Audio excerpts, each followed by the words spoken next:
Hi friends, how are you? So today is 13th April. A very good morning. चलिए देखते हैं क्या था। एक तो पेज वन पे था जिस पे लिखा था स्पुतनिक को भी अप्रूवल मिल गई है। तो हमें डेली टू डेली ये नहीं देखना है कि कौन से मेडिसिन को अप्रूवल मिल रही है, क्या किसको नहीं मिल रही है। हमें ये देखना है अप्रूवल देता कौन है, कौन अथॉरिटी है। जैसे डीसीजीआई है, वो किस ऑर्गेनाइजेशन के अंडर आती है, ये सब हमें देखना है। वो किस मिनिस्ट्री के अंडर आती है। And we have already discussed this on 2 January 2021 lecture. तो जितने भी नए हैं वो वहाँ जाके देख सकते हैं।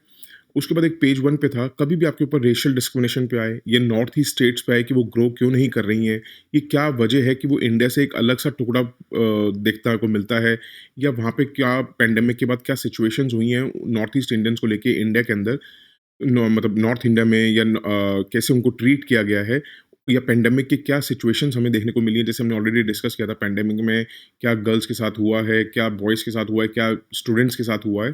तो उसमें आप ये पॉइंट भी ऐड कर सकते हैं। तो आप ये कर सकते हैं कि ये स्टडी जो हुई है Indian council of social science and research ने करी है on racial discrimination against people from north east states, found that कि north east India seamlessly fits as India's imagination of a Chinese person. मतलब India उनको एक Chinese की तरह देखता है, उनको अपना पार्ट नहीं मानता है। नॉर्मली जो देखा गया है मोस्ट ऑफ द इंडियंस, ये अपना रेस्ट ऑफ द इंडिया में, कि उनको लोग चाइनीज़ समझते हैं, नॉट दैट कि वो इंडियन ही है। And that is very wrong. वो हमारा इंडिया का पार्ट है, वो हमारे लोग हैं, वो अपने लोग हैं। ठीक है? उसमें आप ये भी देख सकते हैं कि कोविड-19 आउटब्रेक में भी people from the region faced an increased number of acts of hate and prejudices against them. तो ये आप मेंशन कहाँ-कहाँ कर सकते हैं पॉइंट्स। सोसाइटी को लेके कोई इश्यूज़ आएँ, रेशियल डिस्क्रिमिनेशन का कोई भी पॉइंट आए, उसमें भी आप देख सकते हैं कि ऐसा नहीं है कि इंडिया के अंदर ही अंदर रेशियल डिस्क्रिमिनेशन हो रही है, या किसी और कुछ कास्ट को लेके हो रही है। एक पूरे रीजन को लेके भी यहाँ पे रेशियल डिस्क्रिमिनेशन चलती है। उसमें नॉर्थ ईस्ट स्टेट्स के ऊपर आए कि वहाँ पे डेवलपमेंट्स क्यों नहीं हो रही है, या क्या वजह है कि वहाँ के लोग यहाँ पे इतना ज़्यादा एसिमिलेट नहीं हो पाते हैं, उसमें भी आप लिख सकते हैं, या अपने इंटरव्यू में भी बता सकते हैं। ठीक है? उसके बाद एक एडिटोरियल पे था यूएस ईरान का, जिसमें जेसीपीओ के बारे में बात है, हम ऑलरेडी डिस्कस कर चुके हैं, वो आप देख लीजिएगा जाके पीछे। उसमें ज़्यादा नहीं जाना है कि डेली टू डेली क्या चल रहा है, क्या नहीं चल रहा है, कुछ ना कुछ मूवमेंट्स होती रहती है वीएनए टॉक्स करके, उसमें इतना डिटेल में मत जाइएगा। मैं आपको रिक्वेस्ट करूँगा कि ना पढ़िए बार-बार, ना बल्कि बनाइए नोट्स। सिर्फ जेसीपीओ हमें देखना है ऑलरेडी क्या है, क्या नहीं, कौन-कौन सी कंट्रीज़ इसमें पार्टिसिपेट कर रही हैं, वी हैव ऑलरेडी डिस्कस्ड। अच्छा, मैं एक और बात करना चाहूँगा, जो भी नए स्टूडेंट्स जुड़ रहे हैं, उनसे मेरी रिक्वेस्ट है कि पुराने लेक्चर्स ज़रूर सुनिए। बहुत छोटे, क्योंकि हमें यूट्यूब अर्निंग अर्निंग से कोई मतलब नहीं है। We have already told them कि हमें यूट्यूब से जो भी अर्निंग होगी दैट विल बी डोनेटेड। तो हमें इसलिए कोई अननेसेसरीली हमने वीडियोज़ को लंबा नहीं किया है, इसलिए मैं आपके नोट्स भी बल्कि नहीं करना चाहूँगा। तो इसलिए जो भी नए स्टूडेंट्स जो इस साल प्रीलिम्स देंगे या जो नेक्स्ट ईयर प्रीलिम्स देंगे, मेरी उनसे रिक्वेस्ट है फ्रॉम जनवरी ऑनवर्ड्स वो लोग हमारे प्रीलिम्स को फॉलो करें। बहुत छोटे लेक्चर्स होते हैं, और अगर कहीं पे किसी को प्रॉब्लम आती है, अगर लगता है कि ज़्यादा लंबा है, हमें टाइम लगेगा, तो आप एक काम कर सकते हैं। देखिए, हमें वीडियो आपने देखी नहीं देखी उससे फ़र्क नहीं पड़ता है। आप क्या करिए, पॉज़ करते रहिए, जैसे-जैसे पेजेज़ आते रहे, उसमें आपको मेरे ख्याल से 2 या 3 मिनट ही लगेंगे डेली, वो हर दिन के लेक्चर्स का नोट्स बनाने के लिए। ठीक है? पॉज़ कर सकते हैं, पेज आया, दूसरा पेज देखा, तीसरा पेज देखा, अपने नोट्स बनाए। मेरे ख्याल से अगर वीडियो अगर 10 मिनट या 15 मिनट लंबी भी होगी, मगर आपके नोट्स जो हैं, सुनने की ज़रूरत नहीं है। अगर आपको लगता है टाइम कमी है, तो आप 2-3 मिनट में आराम से नोट्स बना सकते हैं। जो नेक्स्ट ईयर दे रहे हैं, मेरी उनसे रिक्वेस्ट है कि वो ज़रूर सुनें, अभी से ही, क्योंकि 1.5 साल का हमें करंट अफ़ेयर्स अच्छी तरह आना चाहिए। तीसरा पॉइंट ये है कि अगर आपको फिर भी ये लगता है कि हमें सुनना चाहिए, नहीं सुनना चाहिए, तो ज़रूर सुनना चाहिए। बहुत इम्पोर्टेंट नोट्स बने हुए हैं, तो मेरी आपसे रिक्वेस्ट है, ज़रूर सुनिए। उसके बाद एक एडिटोरियल पे था freedom of navigation of operation, हम ऑलरेडी डिस्कस कर चुके हैं। उससे ज़्यादा उसमें ज़्यादा डिटेल में जाने की ज़रूरत नहीं है। हमने इसका अपना क्या लॉ इसको गाइड करता है, वो हम ऑलरेडी डिस्कस कर चुके हैं, उसमें और घुसने की ज़रूरत नहीं है। एक एडिटोरियल पे था, ये थोड़ा-सा इम्पोर्टेंट है।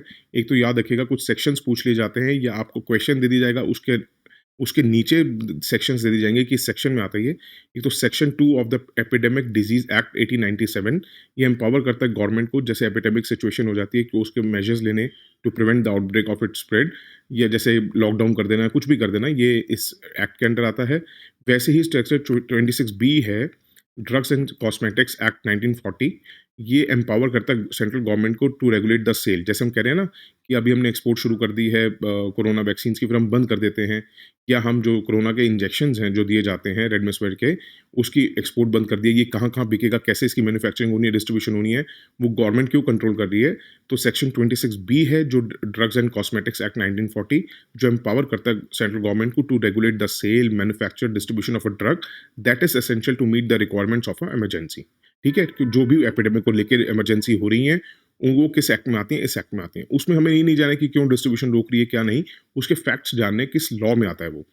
वैसे ही सेक्शन 100 है पेटेंट्स एक्ट 1970 जिसमें सेंट्रल गवर्नमेंट के पास पावर है टू ऑथराइज एनीवन किसी भी फार्मास्यूटिकल कंपनी को कि वो पेटेंट करा सकती है for the purpose of government. जैसे सेंट्रल गवर्नमेंट लाइसेंस दे सकती है किसी भी स्पेसिफिक कंपनीज को मैन्युफैक्चर करने के लिए कोविड-19 वैक्सीन, जैसे एस्ट्राजेनेका को दिया, उसको दिया, सॉरी सेरम को दिया है, या हम कह सकते हैं ये कोवैक्सीन आई है उनको दिया है भारत बायोटेक को। और उस हिसाब से अगर देखा जाए, फिर अगर पेटेंट ही दे दिया फिर क्या करेंगे? तो इसलिए सेक्शन 92 पेटेंट का ये कहता है कि सेंट्रल गवर्नमेंट कंपल्सरी लाइसेंस भी इश्यू कर सकती है। कंपल्सरी लाइसेंस वो होता है, जैसे सपोज करिए आप एक दवाई बनाते हैं और आपने उसका पेटेंट करा लिया, और वो इमरजेंसी सिचुएशन ऐसी है कि उसकी प्रोडक्शन हमें बहुत ज़्यादा चाहिए, या हमें आपका रेट बहुत ज़्यादा है, हम उस रेट में नहीं हम बाकी पब्लिक को दे सकते, तो गवर्नमेंट क्या करेगी? किसी भी कंपनी को कंपल्सरी लाइसेंस इश्यू कर सकती है। कंपल्सरी लाइसेंस में क्या होता है कि पेटेंट होल्डर का परमिशन लिए बिना ही वो लाइसेंस दे दिया जाएगा किसी और भी पेटेंटेड प्रोडक्ट, किसी और कंपनी को, कि अगर वो प्रोडक्ट अगर पेटेंटेड भी है तो बिना पेटेंट होल्डर के पूछे वो लाइसेंस किसी भी मैन्युफैक्चरर को दिया जा सकता है, ताकि वो नेशनल इमरजेंसी के दौरान उसकी प्रोडक्शन कर सके for non commercial use in case of. उसके बाद पेज 8 पे था आईएनएस विराट विक्रांत, हम ऑलरेडी डिस्कस कर चुके हैं, वो म्यूजियम बनेगा नहीं बनेगा उसमें जाने की जरूरत नहीं है। विराट क्या है, विक्रांत पहला हमारा कौन सा था? विक्रमादित्य था, विक्रांत था, विराट था, क्या कौन कौन सी क्लास हैं ये, किस क्लास की वेसल्स थी ये, वो सब ऑलरेडी डिस्कस कर चुके हैं, उसमें जाने की जरूरत नहीं है। पेज 9 मतुआस, मतुआस कम्युनिटी हम ऑलरेडी डिस्कस कर चुके हैं जब बांग्लादेश गए थे मोदी जी, तो और ज़्यादा उसमें जरूरत नहीं है। पेज 9 पे एक ऐसे ही था, मल्टी नेशनल मिलिट्री एक्सरसाइज हुई है, इसका नोट बना लीजिए, it is very important for prelims. शांतिन ओग्रो सेना है, ओग्रो, ओग्रो मतलब वैसे बेसिकली क्या है, ये बंगाली में ऐसे ओग्रो बोलते हैं, वैसे ये उग्र सेना है। ठीक है, तो इन बांग्लादेश, तो ये किस किसने पार्ट लिया इसमें? इंडियन आर्मी ने, भूटानीज आर्मी ने, श्रीलंका आर्मी ने और बांग्लादेश ने। ठीक है, उसके बाद एक इंटरनेशनल पेज पे था ईरान का न्यूक्लियर फैसिलिटीज़ वगैरह का बता रखा है, जिसमें ईरान ने इसराइल को कहा है कि हम देख लेंगे तुझे ये वो। तो जितनी भी ईरान के अंदर न्यूक्लियर फैसिलिटीज़ है, कई बार प्लेस पूछ ली जाती है पर्टिकुलर, वो हम ऑलरेडी डिस्कस कर चुके हैं कि कौन कौन सी फैसिलिटीज़ हैं ईरान के अंदर। तो इसलिए मेरी रिक्वेस्ट है जो नए स्टूडेंट्स आए हैं कि पुराने लेक्चर्स ज़रूर देखिए, बहुत ज़्यादा इंपॉर्टेंट हैं, और ज़्यादा नहीं लगेगा, ज़्यादा आप ये कर सकते हैं 3 से 4 लेक्चर डेली सुनिए। डेली का जो चल रहा है, करंट का जो चल रहा है वो तो आप पूरा सुनिए, पुराने लेक्चर्स 3-3 4-4 करके डेली कर सकते हैं, आपका बैकलॉग कंप्लीट हो जाएगा। नहीं भी होता है तो अगर किसी के पास टाइम ज़्यादा है तो 5 सुन सकते हैं, सुनने की भी ज़रूरत नहीं है, आप पॉज़ करके बस जैसे ही आपको देखिए ये नया नोट आया उसका नोट्स बना लिया, फिर फॉरवर्ड कर दिया, फिर बना लिया। बिकॉज़ हमें कोई ऐसा नहीं है कि यूट्यूब पे हमें कुछ करना है तो हम कहें आपको कि टाइम वेस्ट करिए, ऐसा कुछ नहीं है।